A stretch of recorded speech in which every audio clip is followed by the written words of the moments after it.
tutorial. So in this one, I'm going to show you how you can set up GTA 5 completely online on a jailbroken PS4, so you can play online with other people. Now this does not use the official servers, it is using a private server to accomplish this, but this private server used to be a paid server where you had to pay about $5 a month for access, but it has since gone free to play, which means you can now access this completely for free on your jailbroken PS4, and there are more players now available to play with now that it has gone free to play. There's a lot more players now on the server, which is fantastic. So I'm going to go ahead and show you how to set this up in this video. I did do a setup guide for the earlier version when it first came out, but the installation steps have changed quite a bit since then. Unfortunately, that has meant that during that change of installation steps, the PS5 is no longer supported, although PS5 is scheduled to get support within the next few weeks, according to the developer. So if you guys want me to also do a guide for the PS5,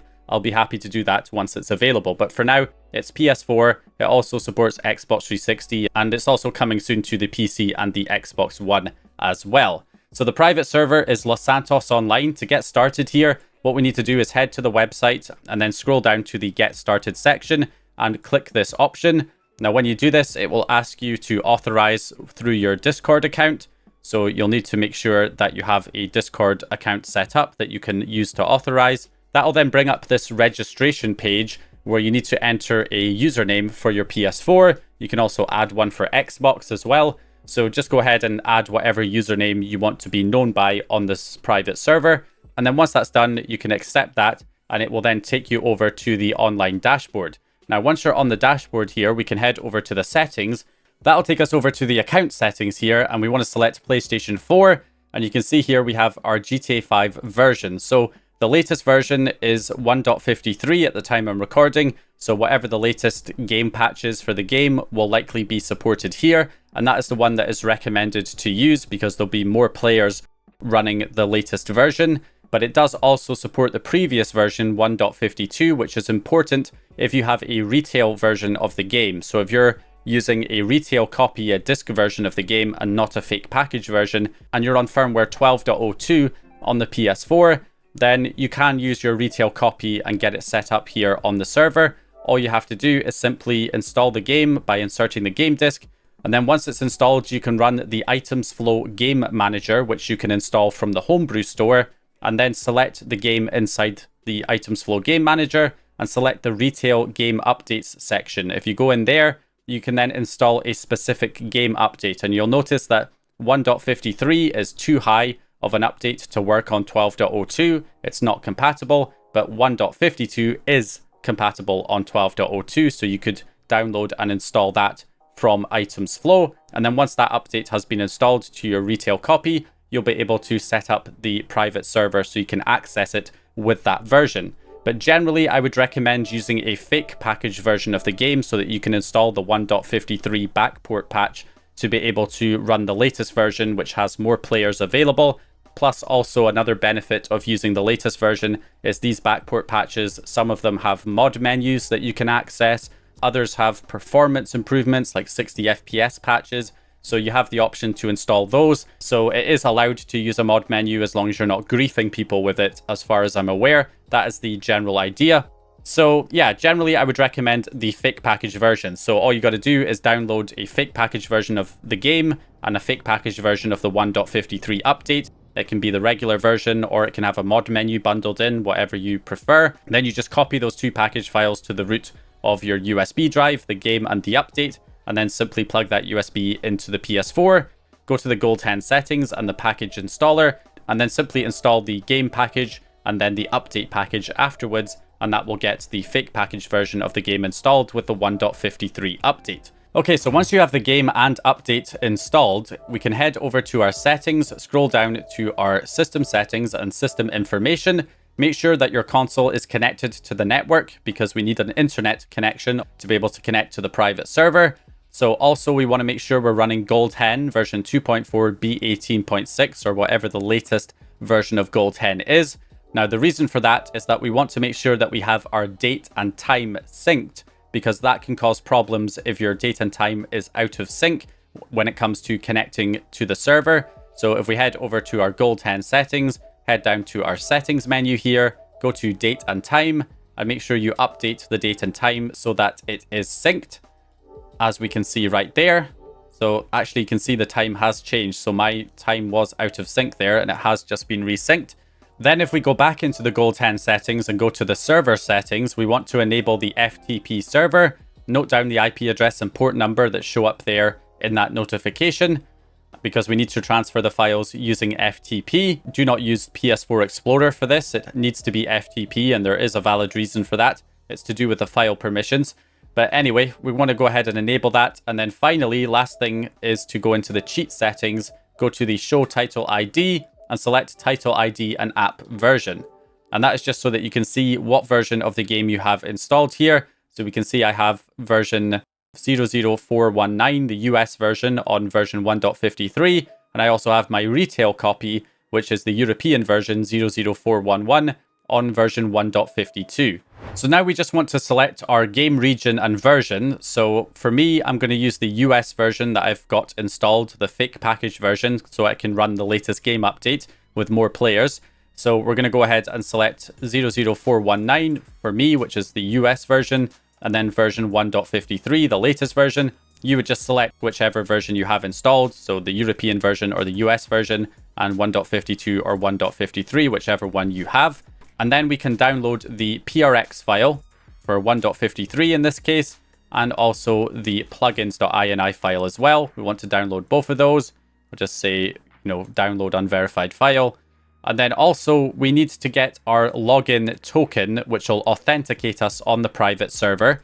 So we need to get that from BlueSphere, from the bot on the Discord. So when you authorized your account, it should have given you access to the LSO Discord server. So on the Discord server, we want to go to the bot commands section here, type in / to get all of the commands. And then we want to select the login token option here to generate or refresh your login token for BlueSphere.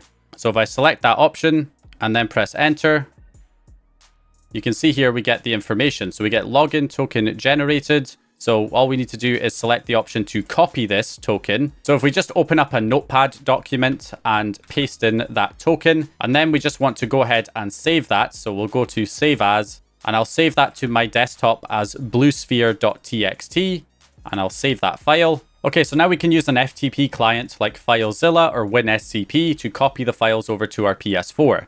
So to do this, we're going to log in with FileZilla. So in the host box, we're going to enter the IP address of our PS4, which in my case was 137.121, and then the port number was 2121, and we can quick connect to allow access to our PS4's hard drive over the network. So from here, we can go into the data folder on the hard drive, and then go into the Gold Hen folder. Now in here, there's a few things that we need to create. So if you already have plugins installed and you have certain plugins configured, then replacing your plugins file with this one will erase your current plugin configuration and replace it with this one. So what you can do instead is just open up this plugins file here and copy the contents of this plugins file and edit your existing plugins file and add this to the end of your existing plugins list.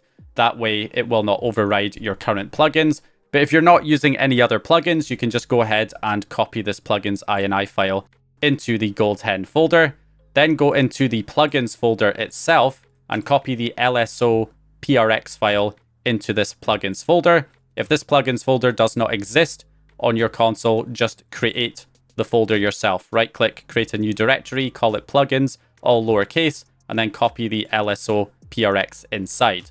That is all you have to do there to get the plugin installed. Now lastly, we need to get the authentication token installed as well. This goes in a slightly different location. So with the authentication token, we need to go back out to the data folder and then create a new directory in here. So we'll create a BlueSphere folder in here. So make sure it's called BlueSphere in all lowercase characters, and then go into that folder and copy your bluesphere.txt file that contains your login token into that folder. And that is it. That's all you have to do to get the setup installed here for the console. The very last step here is just to make sure that you have the plugins enabled by going back into the Gold Hen settings, going to the plugin settings, and enabling the plugins loader. This option will likely be grayed out if you did not have any plugins installed previously, but once you have the GTA LSO plugin installed, you should be able to enable this option here to enable the plugins loader. So once that's enabled, we can then go back and run GTA 5. So I'm going to run the 1.53 version that I have the private server set up for. And this should allow us to get connected here to the private server. So there we go. Welcome Modded Warfare. You've been successfully logged in to Los Santos Online, powered by BlueSphere. Fantastic. So there we go. BlueSphere has been initialized successfully. Okay, so once the game starts loading, it will start to load into the story mode, but you can see here we have the option to press square to switch to online. So if we press square, it will switch to our online mode and get us connected to the private server. Now, if you only load into story mode, if it doesn't give you the option to switch to online, it's probably because you don't already have a save file for the game. So you have to complete the prologue in the story before it will give you access to the online mode. So either just install a save that's already completed, like a modified save file through Apollo, or, you know, just play through the prologue until you unlock the online portion, and then you can connect online. And yeah, as long as this loads, we should be good. So there it is. Welcome to Grand Theft Auto Online. Okay, so I spawned in here, hopped into this vehicle, as you guys can see. So we are running GTA Online right now. If I take a look at the map, we can see there is a bunch of other players all over the place. So we've got a bunch of them all over the place here. As you can see, all over the map, there's quite a few players. If I press down, you can see we have 17 people currently in the game. So it is pretty full, a lot of modified ranks. There's a lot of people using mod menus. I do have one myself. If I open it with L3 and R3, there is this mod menu from Andrew 2007. There you go. There's another guy who's just spawned on me. So yeah, pretty much everybody, it seems like, is using mods. So that is allowed on this server. So if you're not somebody who's into mod menus, this might not be for you, because this seems to be designed just as more of a sandbox for people to screw around in online with other players who are also using mods. So, and most of the 1.53 updates that you will find do in fact have mods installed. Now, maybe the 1.52 people, if you went on the 1.52 version, there might be less people using mods. So if that's not your thing, if you're not into the whole mod menu thing, then perhaps 1.52 might be better, with less people with mod menus. But if you are into mod menus and just want to screw around online on GTA with other people who are also using mods, then this is definitely for you. So yeah, anyway, so that is basically how you get GTA Online set up and running on a jailbroken PS4. There is going to be PS5 support coming in the next few weeks, apparently, according to the developer. So I'll probably cover that once it has PS5 support as well. It's also worth mentioning that in order to keep this service running, it is relying on donations now that it is no longer a paid service. So if you appreciate it and you enjoy using this private server, then do consider leaving a donation to maintain it and keep the service running. There is a donation link if you go into the online dashboard and you go over to the settings page. Down at the bottom there is an option for donating. So yeah, if you want to keep this private server around, then consider donating to help maintain it. But anyway, that's going to do it for this one. So hope you guys enjoyed this video or found the information useful. If you did, please leave a like and subscribe. And as always, I'll hopefully see